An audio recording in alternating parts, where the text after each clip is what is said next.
Hey there everybody, and welcome to the channel. I'm your host, Rama, and in today's video I'll be breaking into the 5 biggest mistakes that newer and experienced players can make in Grand Theft Auto Online. So let's get straight into it. Into the number 5 position, we have purchasing the Oppressor Mark II very early on. The Oppressor Mark II is currently an $8 to $10 million flying motorcycle, which is cool. It has missiles, it has the ability to use flares, which means if somebody's trying to chase you, I mean, that missile actually almost hit me because it shot at my flare, but yeah, the Oppressor's great, don't get me wrong. I think it's one of the best grinding vehicles in the game.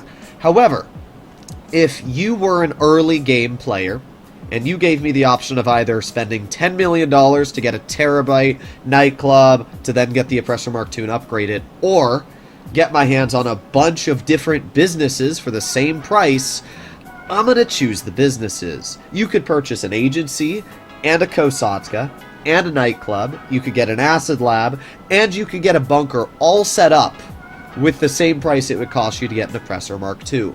So getting your hands on this bike, sure, is very important, but you should not be buying it over other businesses, especially early game. You know, so many people think, oh, I'm going to get the Oppressor and everything's going to be great. If you just get a Kosatka, within a couple hours of grinding, you'll easily be able to get your hands on an Oppressor Mark II. So that's at least my viewpoint.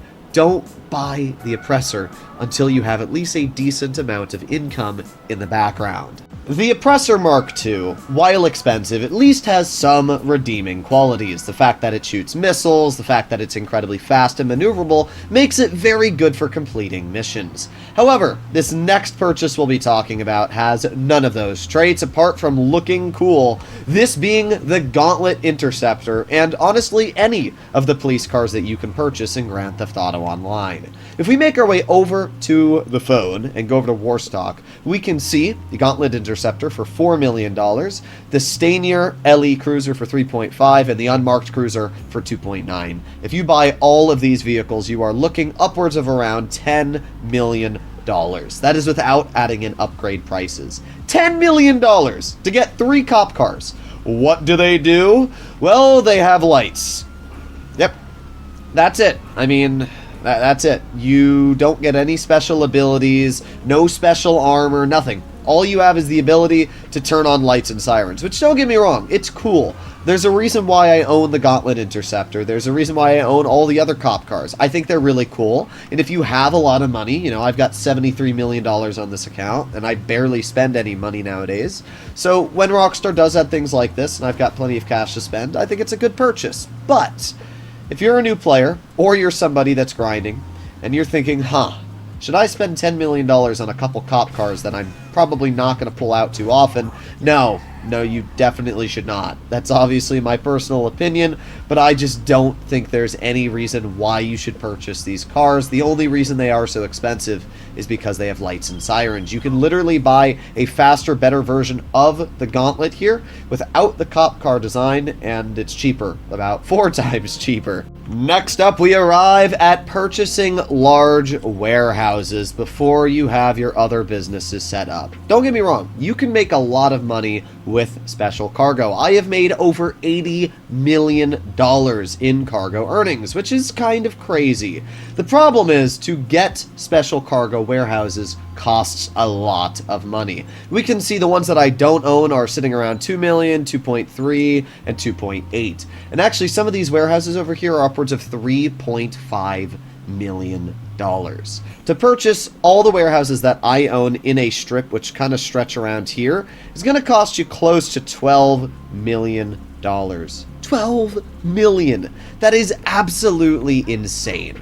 And while I do think that there is a place and a time when grinding special cargo is decent, as I've talked about many times in the past on the channel, you're really not earning much money doing special cargo. It's around $400,000 to $500,000 an hour when it's normal payout, and when it's double money, it's about $1 million. But that's still really not that much. Even selling in a public lobby, you're not going to be earning crazy big bucks, which is why I just don't really recommend to ever purchase large warehouses unless you have a lot of money already saved up and you want to make passive income with Lupe and her assistants. That's where you actually can make some money back. You're earning around $144,000 an hour if you own large warehouses. But The only time I would ever suggest to buy large warehouses is when they are on sale. It's usually once about every half a year warehouses go on sale. And 30% off of 12 million is going to bring you down a couple million, at least down to like 9 million. That's still a lot of savings. So, yeah, personally, I just don't think it's worth it to spend that much money on large warehouses unless, as I said, you have a lot of money.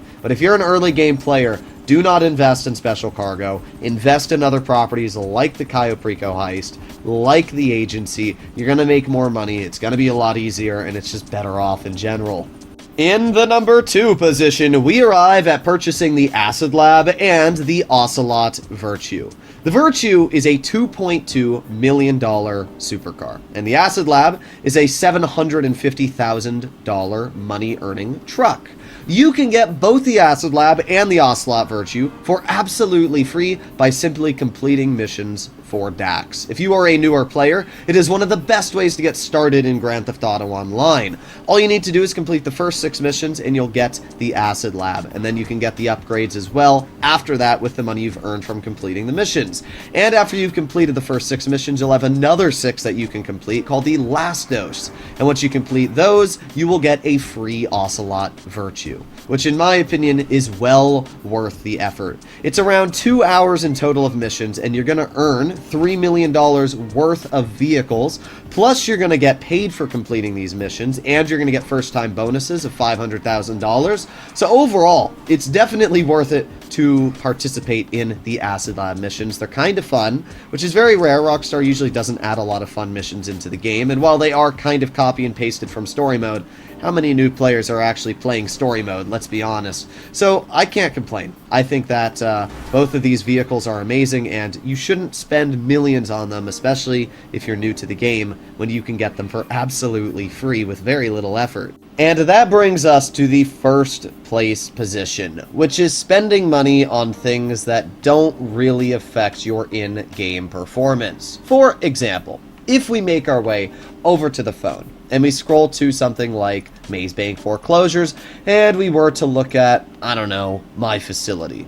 Right now, My Facility has no designs whatsoever, but I could put some on it. Let's say I want to change the facility style, I don't know, to something funky like, yeah, that looks cool, sure. And then we put on some facility graphics like the wall design here. Yeah, we like the little hexagons, and we add a security room which does nothing, and we add a lounge which does nothing, and we make sure to add privacy glass. Well, if I want to add customization to My Facility, it's going to cost me $1.7 million. 1.7 million.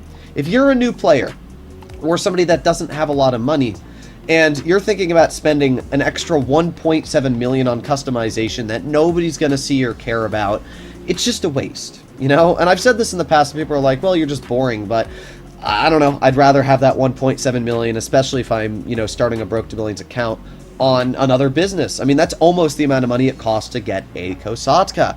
You know, you can make your way back over to Maze Bank Foreclosures and look at other properties too, and it's the exact same thing. You can look at your, you know, your arcade, and it'll be the same properties and purchases. You make your way over to the bunker, and you can also add a shooting range to the bunker, which I don't see much of a reason for. Sure, you can mess around with it, but there's still not really any reason. The gun locker's a waste of money. Transportation's a waste of money. That's another $1 million right there, wasted on money. Oh, and we can also add a bunker style for an additional 300,000, so another 1.3 million. There's a lot of businesses and properties in the game. You know, let's talk about expensive properties like, for example, penthouse apartments. You can go over to Dynasty 8 and you go to property listings. You can buy a custom penthouse apartment, which, sure, you can select an interior, which is, honestly, I don't even love all the interiors, but it's $985,000 for a 10-car garage apartment, which you're never really going to care about. Or you can go to high-end and start from the lowest price, and then you can scroll up a bit, and you will find a Del Perro Heights apartment, which has a pretty decent interior and is only $200,000 with a 10-car garage. They're both the exact same functionality. They give you the exact same everything, just one costs 5 times the price. These are things that I think a lot of people waste their money on. They get stuck in cosmetics. And sure, spending money on cosmetics is fine if you have the money to waste. But if you're a new player, I think wasting your money on things that nobody's going to see or care about is personally a big waste of money, and one of the biggest wastes of money in the game.